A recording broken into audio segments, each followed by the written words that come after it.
Please welcome Kirsten Dunst and Tobey Maguire.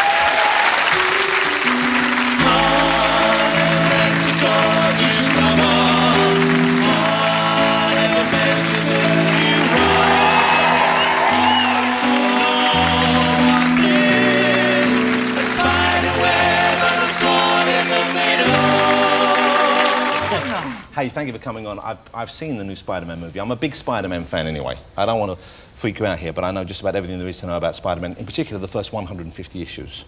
Wow. After that, I get a bit fuzzy. Right. But I'm pretty good. You know more than me. I probably know more than both of you combined, and I'm proud of that fact. I've loved them all my life, but you don't have to know about them to be in the movies. But I'm thrilled because the film is so good. I mean, all three of them are great, but this is such a cracking film. And I saw it with my kids, and my little girl loves it. She loves the romance aspect of it. My little boy loved it. I loved it as well. We all went home very happy. So thank you very much indeed. You can go now. Thank you very much.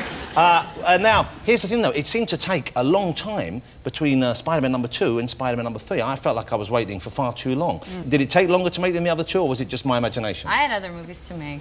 So you were busy on other films? We had to wait for her. Was that really? Is that the case? No.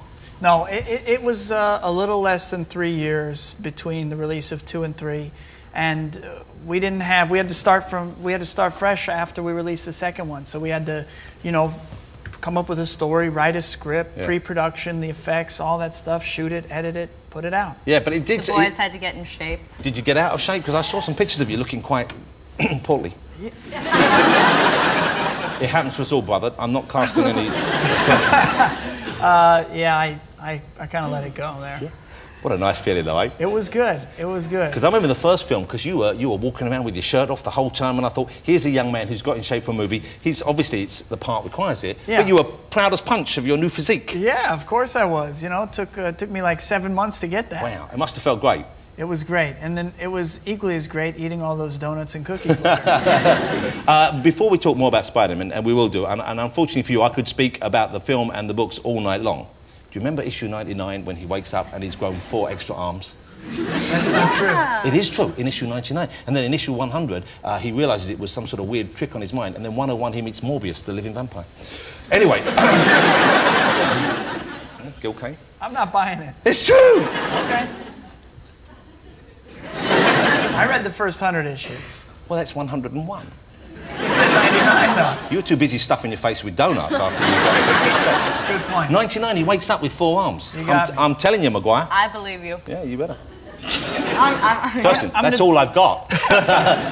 OK, before we talk more about Spider-Man, though, you guys have been in the acting profession and in show business for an inordinately long time, longer than most people would think. I think. How old were you both when you started in acting? What was your first professional acting job, Kirsten? Oh, a Kick cereal commercial, probably. About how old would you have been then? 4 or 5. Wow. And you acted fairly solidly, didn't you, all through the youth there and in your teen I did years? commercials when I was younger, and then I did Interview with the Vampire, which made me famous. What? But that was a remarkable film. I don't know if you remember seeing Kirsten that. Obviously, that's her on the right there. On the left is a young Brad Pitt. But that was a remarkable performance. Thanks. You know, especially for a young My best one. actor. No, I don't think so necessarily. Oh, you've done some great... Oh, you were joking. Self-deprecating. Toby's still trying to come back with the zinger about issue 99. Hey, Toby, you were in a McDonald's advert, I believe.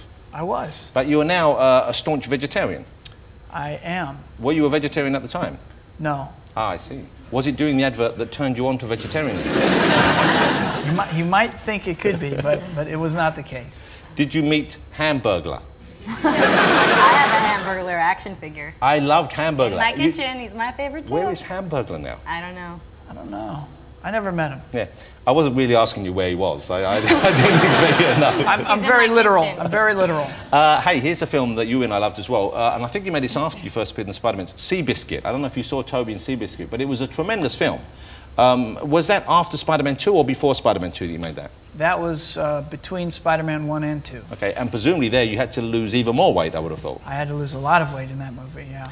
I didn't think I would enjoy that movie as much as I did because jockeyism, I'm not sure if it's that the correct phrase for being a jockey. Never heard it before? Yeah, it's not something that had excited me in the past, and yet when I saw it I thought, I love this jockey action. Yeah. And I was quite hoping that the success of Seabiscuit would bring about a whole wave of jockey movies. Yeah, didn't happen. At the very least, I was hoping you would sign I'm- on for Seabiscuit 2. I'm just curious about what you like about the jockey action. Small men in caps, what's not to like? Did you actually learn to ride a horse at that level, at that kind of speed? I did, yeah. How do you do that? Do you actually go out and just learn it, or there's a training process that you go through? Yeah, I worked with a Hall of Fame jockey, Chris McCarron, and I worked on this machine at home called the Equicizer, which is what jockeys use to rehab or to train. So you actually have, so what, is it like a fake horse or something? Or? Yeah, basically. So you have a horse like in your front room? Yeah, like a mechanical horse. Wow, that sounds fantastic. Yeah, it was And kind of cool. can you do it while you're watching TV and stuff and other jobs, like getting your email and stuff, or do you have to focus on it? It's pretty hard, so that would be a real lazy man's workout. Wow. And do you still have your mechanical horse?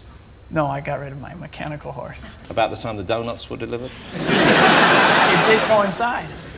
Would you recommend a mechanical horse to other people wishing to get in shape? Not necessarily. I have a running machine. I prefer the idea of a horse. It's hard work. You might want to try it. How about a little variety? A little running, a little mechanical horse. You say it's hard work, but you're sitting down, aren't you? True. How hard can it be? Surely the mechanical horse is doing most of the work. It's not motorized. Kirsten, Yeah.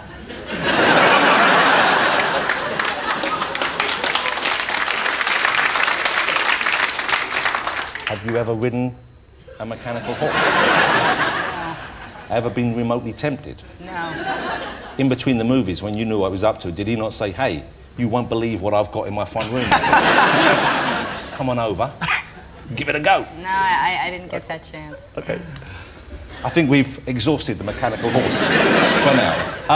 You got injured, didn't you, during the two movies? I think between Spidey 1 and 2, because I remember reading at the time, and I so loved the first movie and thought you both did such a sterling job. Thank you. And I was looking forward to number 2, and then I was reading that maybe you wouldn't be able to appear as Spiderman again because you'd injured your back. Was that because of Spiderman the movie? Was it because of Seabiscuit? Was it something else that happened? Well, I had some back pain during Spider-Man 1 and through Seabiscuit, and it got kind of bad at the end of Seabiscuit.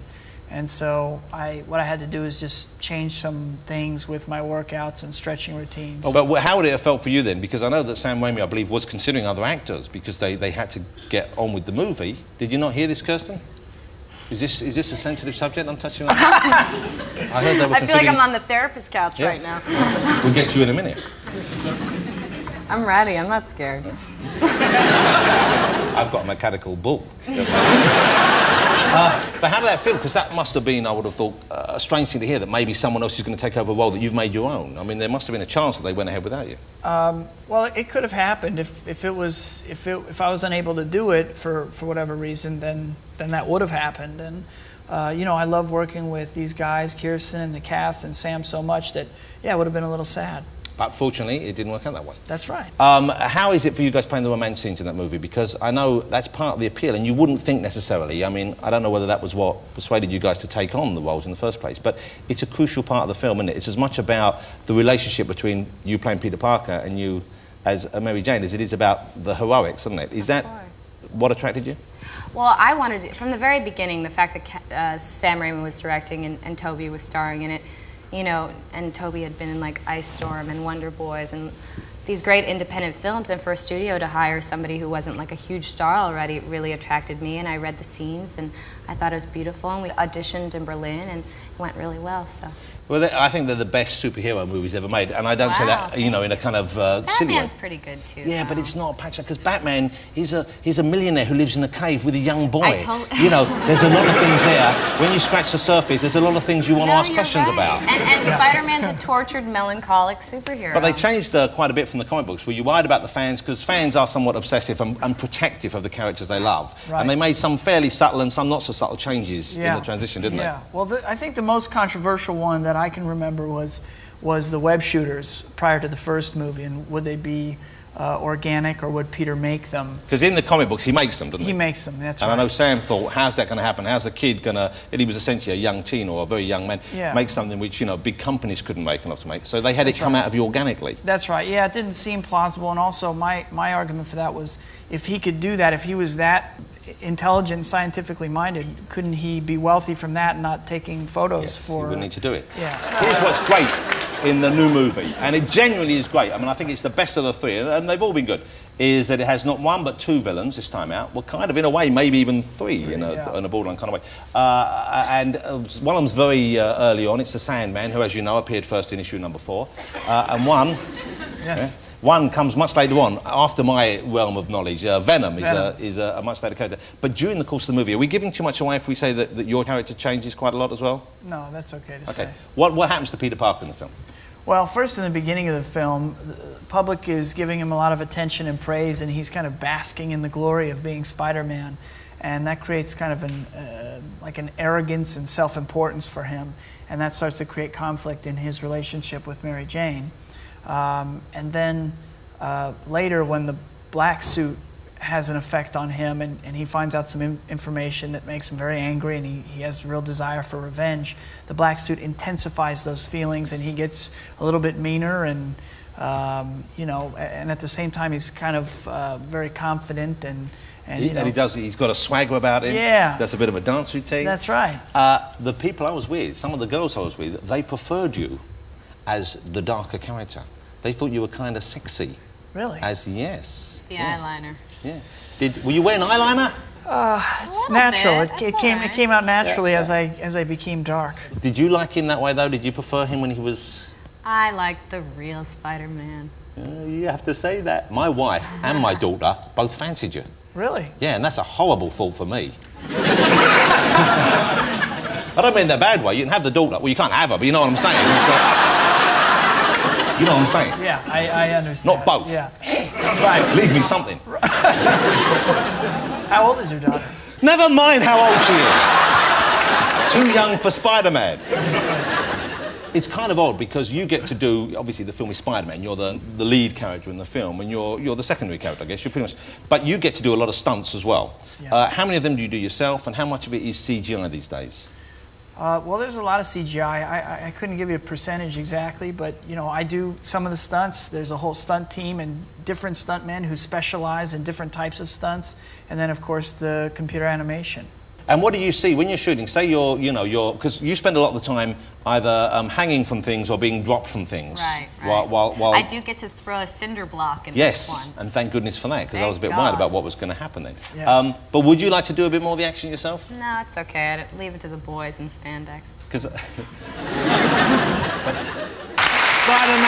3, it opens here on May the 4th. It's going to be the premiere, rather unusually, the premiere was in Tokyo, I believe, wasn't it? Did Yeah, you the fly out world from premiere, yeah. Did you enjoy Tokyo? Oh, I love Tokyo. Have you been there before? I have, but I went a little early so I could go to Kyoto and see the temples. How nice. I've never been to Kyoto. So, you have to go. It's so beautiful there. Toby, have you been to Tokyo in the past? Yeah, this was my, I think, 6th time over there. What? Yeah, Why have you been so often? promoting movies. Do you enjoy the promoting part of it? I love traveling, and you know, I love the movies. So it's. So you like? Have you ever had to promote a movie that you really didn't care for much, but you still had to go and talk about it? How do you cope with that? What do you do then? You just fake it.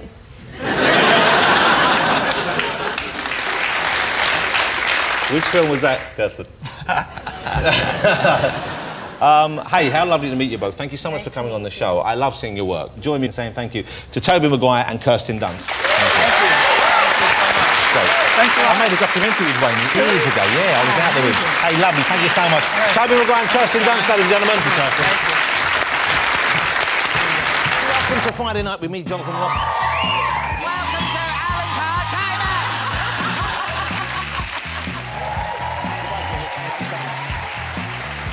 Oh, Jesus. I was just being nice. Oh. Don't patronise me, Alicia.